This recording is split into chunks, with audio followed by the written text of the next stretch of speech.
Quand il a changé sa façon de penser, sa vie a changé.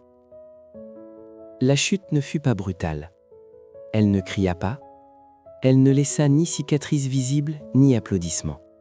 Elle fut lente, silencieuse, presque polie. Jour après jour, il perdait quelque chose.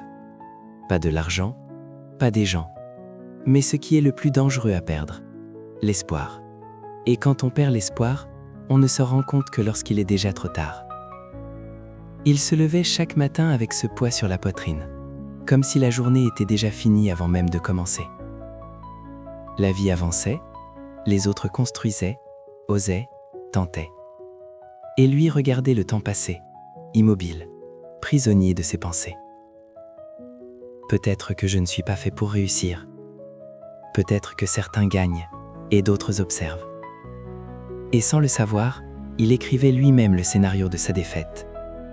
Car les pensées sont des graines. Celles que tu arroses grandissent. Le problème n'était pas la chute. Le problème, c'était le sens qu'il lui donnait. Chaque erreur devenait une condamnation. Chaque retard, une honte. Chaque silence, une preuve qu'il n'était pas assez. Il ne voyait plus un chemin, il voyait un mur. Mais comme l'écrivait Sénèque, ce n'est pas parce que les choses sont difficiles que nous n'osons pas. C'est parce que nous n'osons pas qu'elles sont difficiles.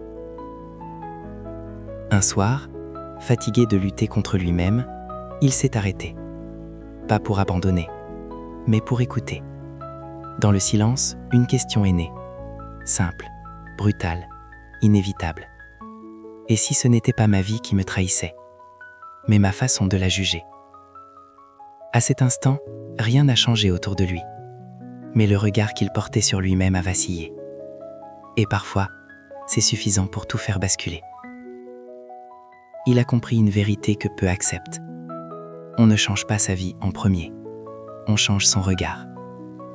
Il a compris que la chute n'était pas une punition, c'était une leçon déguisée. Un appel à devenir une version plus consciente, plus forte, plus lucide. Alors il a commencé petit, très petit.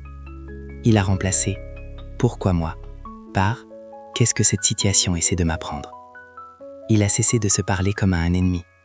Il a appris à se parler comme à un allié. Chaque matin, il murmurait « Je ne suis pas en retard, je suis en devenir. » Comme le disait Victor Hugo, la persévérance, c'est l'ombre de l'effort. Et il persévérait, même quand personne ne regardait. C'est après la chute qu'il a appris à se relever. C'est après la nuit qu'il a compris la valeur de la lumière. C'est après le doute qu'il a découvert sa force. Il n'essayait plus d'impressionner. Il cherchait à avancer. Un pas après l'autre, un jour après l'autre. Et lentement, sa vie a commencé à ressembler à ses nouvelles pensées. Ses actions ont changé. Son énergie a changé. Ses résultats ont changé. Pas parce que le monde s'est adouci, mais parce que son esprit s'est renforcé.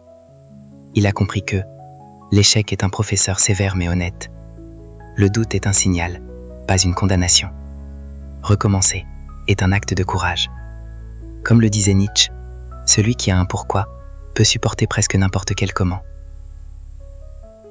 Si tu regardes cette vidéo et que tu traverses une période sombre, si tu te sens bloqué, perdu, fatigué de lutter, souviens-toi de ceci.